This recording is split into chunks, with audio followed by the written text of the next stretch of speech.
Hello hi hope you are doing good evening. నేను మీ Telugu trader Shyam. So ఈరోజు అయితే వాలటిలిటీ ఒక పీక్స్ పరాకాష్ఠకి చేరిందని చెప్పొచ్చు. చాలా టూ మచ్ వాలటిలిటీ అండ్ నిఫ్టీలో అయితే మంచి రికవరీ అయితే వచ్చింది. సో రేపటికి బీటీఎస్టీ అయితే రెండు కూడా కాల్ సైడ్ అంటే లాంగ్ సైడే వచ్చినాయి.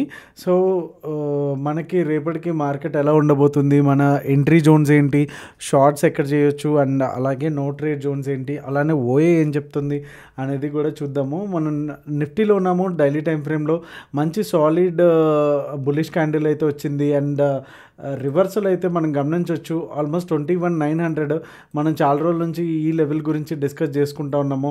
21,900 బ్రేక్ అయ్యేంత వరకు కూడా పొజిషనల్గా మనం షార్ట్ అయితే కూడా చేయొద్దనేసి. సో ఎగ్జాక్ట్గా ఇదే లెవెల్ నుంచి పైకి వెళ్ళడం కూడా మనం గమనించవచ్చు. అండ్ ఆల్ టైమ్ హై ఏదైతే ఉందో ఆ క్యాండిల్ కూడా పక్కనే ఉంది. So it's kind of a dicey situation. ఏదైతే ఈ మార్నింగ్ సింపుల్గా ఏంటంటే ఆల్ టైమ్ హై బ్రేక్ అయింది అంటే కనుక వీ కెన్ ఎక్స్పెక్ట్ 22,300 ఆర్ 400 వరకు వెళ్ళడానికైతే ఛాన్సెస్ అయితే ఉంది. సో జనరల్గా ఫ్రైడేస్ వచ్చేసరికి అండ్ ఈ సినారియోలో అంటే నిఫ్టీ ఆల్ టైమ్ హైలో ఉన్నప్పుడు, నిఫ్టీ కావచ్చు, సెన్సెక్స్ కావచ్చు, ఆల్ టైమ్ హైలో ఉన్నప్పుడు పొజిషనల్ ఇన్వెస్టర్స్ ఎవరైతే ఉన్నారో ప్రాఫిట్ బుకింగ్కి అయితే కొంచెం మొగ్గు చూపుతూ ఉంటారు. లైక్ మళ్ళీ వీకెండ్లో ఏదన్నా రావచ్చు అండ్ నేను ఎక్స్పెక్ట్ చేసే రేంజ్ ఇదే కదా అనేసి రావచ్చు. ఇన్ కేస్ అది వస్తే కనుక మనకి 21,900 వరకు కూడా టైం పాస్ చేస్తూ ఉంది అంటే కనుక మ్యాక్సిమం స్కాల్పింగ్ ఆపర్చునిటీస్ తప్ప దీంట్లో మనకి ఎక్కువ ఇంట్రాడే చూడడానికి అయితే ఛాన్సెస్ అయితే చాలా తక్కువ. అండ్ ఒకవేళ ఇన్ కేస్ రేపు గ్యాప్ డౌన్ అయ్యి 21,900 దగ్గర కనుక ఓపెన్ అయింది, ఇన్ అండ్ అరౌండ్ ఇక్కడ ఓపెన్ అయింది అంటే కనుక మనం బయింగ్ ఆపర్చునిటీ చూడాలి తప్ప షార్టింగ్ అయితే వద్దు. వన్స్ ఇన్ కేస్ ఒకవేళ 21,900 కిందనే గ్యాప్ డౌన్ అయిన తర్వాత ఎప్పుడైనా సరే ఇన్ కేస్ గ్యాప్ డౌన్ అయినా సరే ఒకవేళ ఫ్లాట్గా ఓపెన్ అయ్యి ఈ లెవెల్ కింద కూర్చుంటేనే అప్పుడు మనం షార్టింగ్ అయితే వెళ్ళడం బెటరు. అండ్ మనకి వచ్చి ఫస్ట్ టార్గెట్ వచ్చేసి 21,800 అయితే మనకి ఫస్ట్ టార్గెట్ కనిపిస్తుంది. అండ్ సెకండ్ టార్గెట్ వచ్చేసి 21,700 రౌండ్ లెవెల్సే. అండ్ అలాగే ఇక్కడ కూడా మనం గమనిస్తే మంచి సపోర్ట్స్ ఉన్నాయి. ఈ 3 days కూడా ఈ లెవెల్ నుంచి రివర్సల్ అయినాయి. సో 21,600 వచ్చేసి టార్గెట్ 3గా మనకు ఉంటుంది. ఇది 1 dayలో అచీవ్ అవుతుందా ఆర్ నెక్స్ట్ వీక్ కూడా కంటిన్యూ అవుతుందా అనేది టైం మాత్రం మార్కెట్కే మనం వదిలేసేయాలి. సో ఇన్ కేస్ ఒకవేళ 22,217 అంటే ఇది ఏదైతే ఉందో లైక్ ఈరోజు క్లోజింగ్ వాల్యూ ఏదైతే ఉందో 22,217 ఓకే, ఈ లెవెల్ పైన అంటే నెక్స్ట్ ప్రీవియస్ డే హై ఏదైతే ఉందో దీనిపైన కూర్చుంటే మాత్రమే మనం లాంగ్ వెళ్దాము. అలాగే మనకి టార్గెట్స్ అనేవి క్లియర్గా ఇక్కడ ఉన్నాయి. ఒక్కసారి మనం 15 minutes టైం ఫ్రేమ్లోకి వెళ్ళిపోదాం. నిఫ్టీలో మనం చూడొచ్చు ఈరోజు ఏ రేంజ్లో మనకి సూపర్ రికవరీ, కంప్లీట్గా ఒక వీ షేప్లో రికవరీ అనేది. సో ఎగ్జాక్ట్గా ఇది రెసిస్టెన్స్ తీసుకోవడం కూడా అదే లెవెల్లో. సో డబల్ టాప్ ఒకవేళ ఇక్కడ నుంచి మనకి కనుక అదే మనం ఇందాక డిస్కస్ చేసుకున్న లెవెల్స్ 22,240 పైన ఉంటే కనుక మనం బై సైడ్ అయితే వెళ్ళొచ్చు. ఇందాక చెప్పుకున్న టార్గెట్స్ అయితే ఉంటాయి. ఇన్ కేస్ ఇక్కడ కనుక ఫెయిల్ అయ్యింది అంటే కనుక మనం ఈ లెవెల్ అయితే ఉందో ఈ లెవెల్ ఓకే అంటే 22,160 వరకు కూడా వెయిట్ చేసి తర్వాత మనం క్యాండిల్స్ని అయితే షార్టింగ్ ఆపర్చునిటీస్ అయితే చూడొచ్చు. And day high stop loss పెట్టుకుంటే కనుక మనకి టార్గెట్ ఈ లెవెల్ వరకు ఉంటుంది 21,960 వరకు కూడా ఓకే ఇంట్రాడే బేసిస్లో అయితే కనుక రేపటి సంగతి. అండ్ బ్యాంక్ నిఫ్టీకి వెళ్ళిపోతాం. So bank Nifty daily time ఫ్రేమ్లో చూసుకుంటే కనుక ఆల్రెడీ మనం డిస్కస్ చేసుకున్నాం డబ్ల్యూ ప్యాటర్న్. అండ్ ఈ నెక్ లైన్ కనుక బ్రేక్ అయితే కనుక అప్ సైడ్ వెళ్ళడానికి ఛాన్స్ ఉంటుంది. ఒకవేళ డౌన్ సైడ్ వెళ్ళడానికి ఇది ఇక్కడ సస్టైన్ అవ్వకపోతే డౌన్ సైడ్ మళ్ళీ రివర్సల్ తీసుకోవడానికి కూడా ఛాన్స్ ఉంటుంది అనేసి మనం అయితే ఆల్రెడీ డిస్కస్ చేసుకున్నాం నిన్నగాక ప్రీవియస్ డే వీడియోలో. అయితే ఈరోజు ఏదైతే ఈ కైండ్ ఆఫ్ పిన్ బార్ ఉందో ఓకే, ఈ పిన్ బార్లో ఏంటంటే బుల్స్ ఆల్రెడీ చాలా స్ట్రాంగ్గా ఉన్నారు. ప్రైస్ని ఇక్కడ నుంచి ఇక్కడ వరకు కూడా పుష్ చేసుకుంటూ వచ్చారు. సో రేపటికైతే దీని హై అండ్ లోనే మనకి లైవ్ లెవెల్స్గా యూజ్ అవుతాయి. అండ్ 46,400 డౌన్ వరకు కూడా కంప్లీట్గా అవాయిడ్ చేసేసేయండి. అందులోనూ రేపు ఫ్రైడే కాబట్టి కొంచెం ర్యాండమ్గా మూవ్స్ ఉండడానికి ఛాన్సెస్ అయితే ఉంటాయి. మార్నింగ్ ఫస్ట్ హాఫ్లో I'm expecting kind of range bound and second half నుంచి కూడా మంచిగా పెద్ద మూవ్ ఉండడానికి ఛాన్సెస్ అయితే ఉన్నాయి. Okay, because of OA data కావచ్చు అండ్ సెన్సెక్స్ చార్ట్ కూడా ప్లేసింగ్ని బట్టి.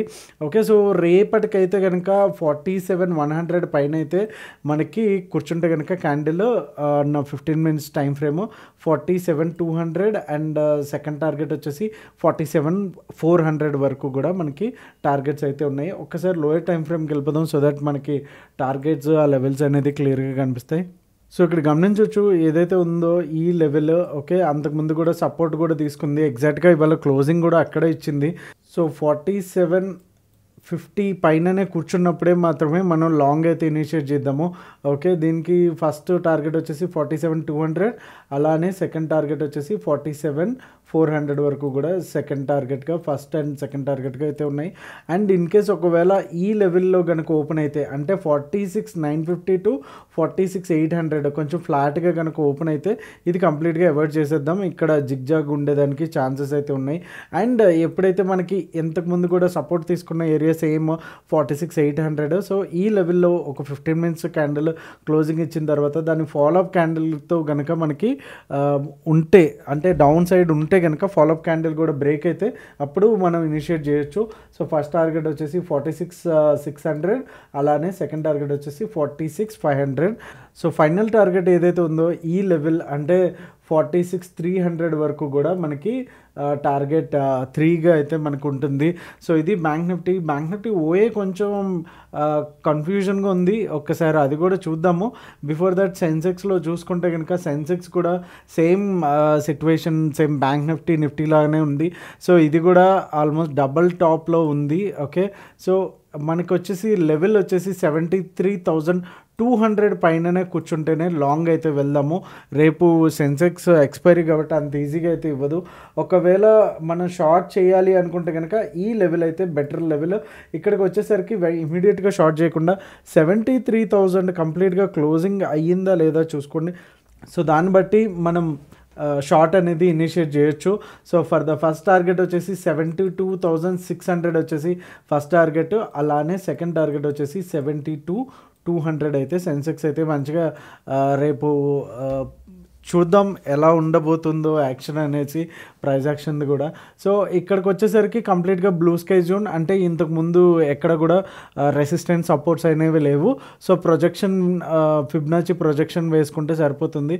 సో ఇన్ కేస్ ఒకవేళ 73,200 దగ్గర సస్టైన్ అయినప్పుడు నెక్స్ట్ టార్గెట్స్గా జనరల్గా 73,600 అండ్ తర్వాత 800గా కూడా మనకి టార్గెట్స్ అయితే ఉంటాయి. తర్వాత ఫిబ్నాచి రిట్రేస్మెంట్ లెవెల్స్ వేసుకుంటే నేను ఆల్రెడీ ప్రీవియస్ వీడియోలో కూడా చూపించాను ఎట్లా అనేది, అది మీకు ఎగ్జాక్ట్గా టార్గెట్స్ అనేవి మీకు కనిపిస్తాయి.